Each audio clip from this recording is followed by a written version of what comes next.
alimna minhu mazaina warzuqna tilawatahu anna alaihi wa atrofan.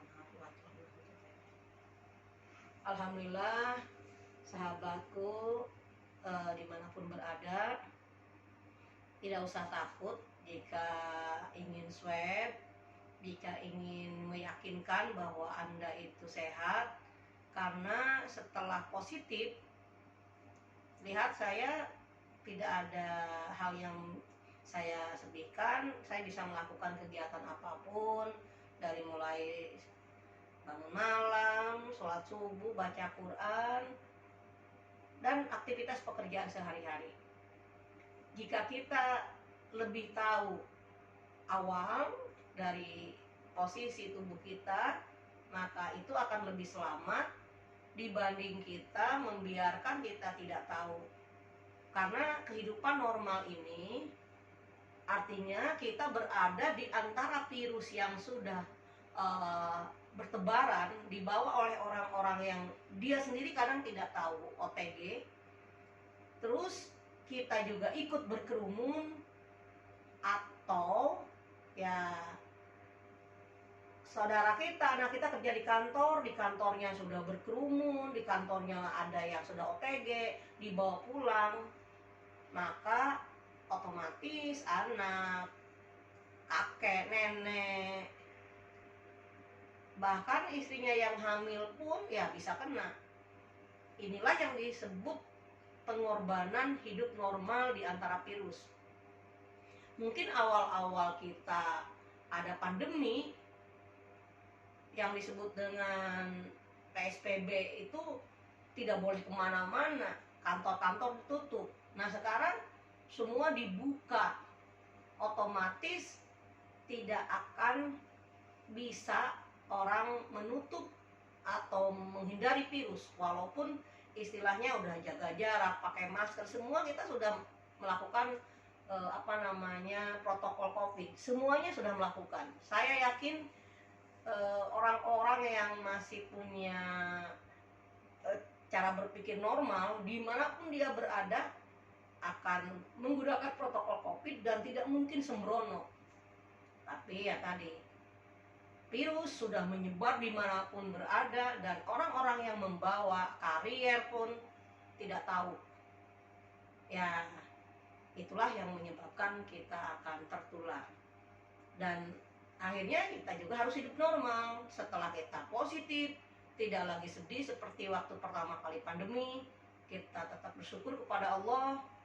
Syukuri saja karena kita bisa lebih bersyukur bahwa kita masih bisa diberi kesempatan untuk berobat, terus bisa dapat kesempatan punya imun tubuh nantinya, sehingga kalau kita keluar dari isolasi, tubuh kita sudah lebih kuat karena sudah ada antibodi yang dibentuk, ada sel memori yang sudah mengingat ada virus yang pernah masuk.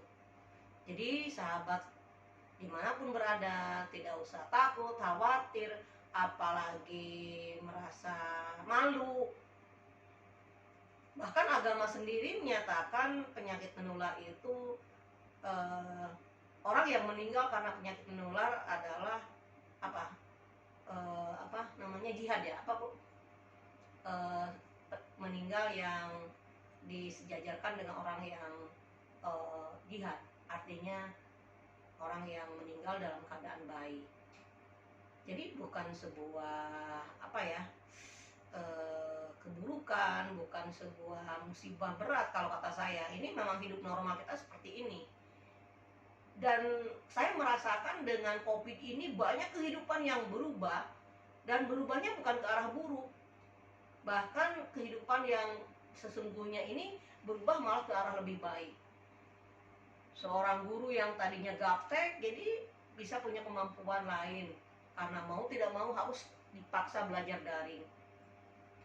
Terus yang tadinya kita menghabiskan uang untuk membiayai sebuah seminar, sekarang cukup dengan HP, cukup dengan internet, webinar di mana-mana, dan ilmu pengetahuan mulai merebak, dan semua